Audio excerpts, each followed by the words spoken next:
ચાલો આજે આપણે એક વચનનું બહુવચનમાં કેવી રીતે રૂપાંતર થાય તે જોઈએ.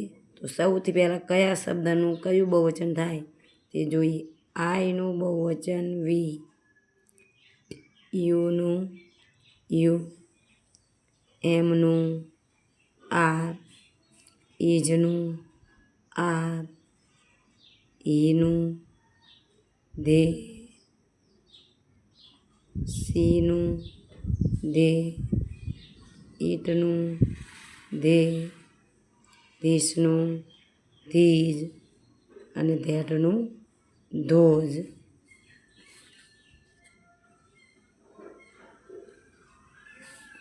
હવે જો એક વચનનું બહુવચનના વાક્યમાં રૂપાંતર કેવી રીતે થાય એ જોઈએ. તો પહેલું વાક્ય એવું હોય કે આઈ એમ અ બોય. તો બહુવચન કરવું હોય તો આપણને ખબર કે આઈનું શું થાય છે વી. તો જો આઈનું વી, એમનું આર અને બોયનું બોયઝ. બીજું વાક્ય સીનું સી ઇઝ અ ગર્લ. તો સીનું શું થાય ધે, ઇઝનું આર અને ગર્લનું ગર્લ્સ. ત્રીજું વાક્ય જોઈએ તો ધીસ ઇઝ અ કેટ. તો ધીસનું ધીજ, ઇઝનું આર અને કેટનું કેટ્સ. ચોથું વાક્ય ઇટ ઇઝ એન એપલ. તો ઇટનું ધે, ઇઝનું આર અને એપલનું એપલ્સ. હવે જો આગળ એક નિયમ છે. આગળ અમુક નિયમો પ્રમાણે જોઈએ.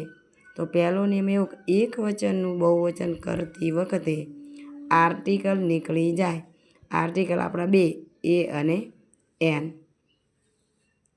બીજું એવું છે એક વચનનું બહુવચન કરતી વખતે એસ અથવા ઈ એસ પ્રત્યય લાગે.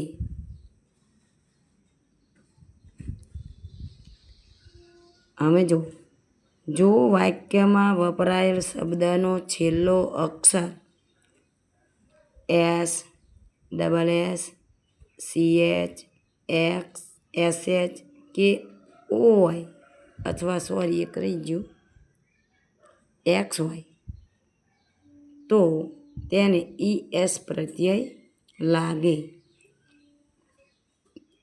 આગળ જો વાક્યમાં વપરાયેલ શબ્દનો છેલ્લો અક્ષર આગળ આમાંનો એકેય ન હોય તો ફક્ત એસ પ્રત્યય લાગે છે. જો વિડીયો ગમ્યો હોય તો તમારા મિત્રોને શેર કરી મારી ચેનલ સબસ્ક્રાઈબ કરો જેથી આવા વિડીયો તમને અવારનવાર જોવા મળે. જય હિન્દ.